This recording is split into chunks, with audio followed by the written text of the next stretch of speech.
Imagine for a second you are cleaning out your basement or maybe renovating an old house. You move a loose floorboard and underneath you find a document. But not just any document, it's the founding constitution of your entire nation. A rulebook that everyone had completely forgotten existed for generations. That is a terrifying thought. It implies that for years, everyone has been flying blind, thinking they were doing the right thing, while actually breaking every rule in the book. Exactly, and that is precisely the scenario we are looking at today with King Josiah. It's a story from Second Kings and Second Chronicles that feels almost cinematic. You have a child king, a lost book, a massive religious purge, and a tragic, confusing end. It really is one of the most dramatic arcs in the historical texts, and it starts with Josiah taking the throne at just 8 years old. Can you imagine the pressure? But unlike his father or grandfather, who were frankly disastrous, Josiah decides to go against the grain. He wants to do what's right.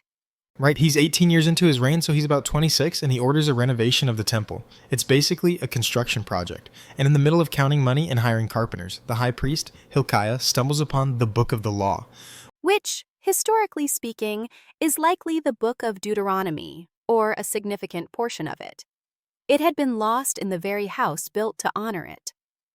When they read this book to Josiah, his reaction is visceral. He doesn't just nod thoughtfully, he tears his clothes. It's a sign of absolute mourning and panic. Because he realizes the gap between what they should be doing and what they are doing is massive. Massive. He realizes the nation is living under a curse because they've abandoned their covenant. So he sends a delegation to inquire of the Lord. They go to a prophetess named Huldah, and her message is complicated. It's the classic good news, bad news scenario, isn't it? Precisely. The bad news is that the disaster is inevitable. The nation has gone too far with idolatry. The consequences are coming. But because Josiah's heart was tender and he humbled himself, the disaster won't happen in his lifetime. He gets a reprieve. So knowing that the ship is eventually going to sink, does he give up? No. He goes on perhaps the most aggressive cleaning spree in history. Cleaning spree is putting it mildly. This was a scorched earth policy against idolatry. Josiah doesn't just remove idols. He grinds them into powder. He digs up the bones of corrupt priests and burns them on their own altars to desecrate them. He destroys the shrines Solomon built for foreign gods centuries earlier. He is literally undoing history. It's intense. He even destroys the golden calf shrine at Bethel. It feels like he's trying to physically scrub the sin out of the land. He is. And it culminates in this massive Passover celebration. The text says there hadn't been a Passover like this since the days of the Judges or Samuel. It was a high point. Tens of thousands of sacrifices. Total unity. It looked like a golden age had returned. But this is where the story takes that tragic, confusing turn we mentioned. After all this good work, after the reforms and the celebration, Josiah goes out to fight Pharaoh Necho of Egypt. This part is fascinating. Necho isn't even attacking Judah. He's marching to fight the Assyrians at the Euphrates. Necho actually tells Josiah, "Stop. God told me to hurry. Don't oppose God who is with me."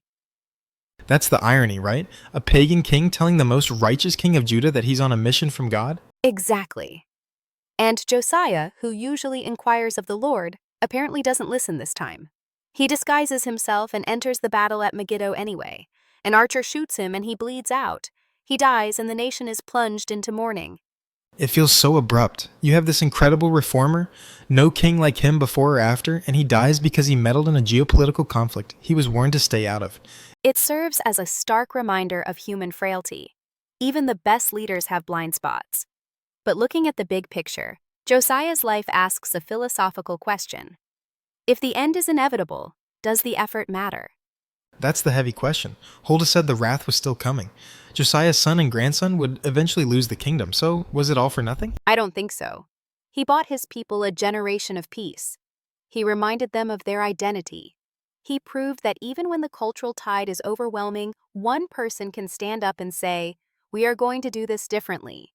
He couldn't stop the sunset, but he gave them one last brilliant hour of daylight.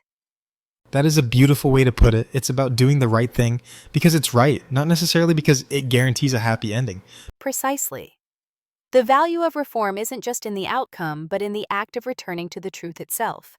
A powerful lesson from an ancient king. We'll leave you with that thought. What lost book or forgotten truth might you need to rediscover in your own life? Thanks for listening. If you have been blessed by this, please like, subscribe, and share this joy with others. God bless.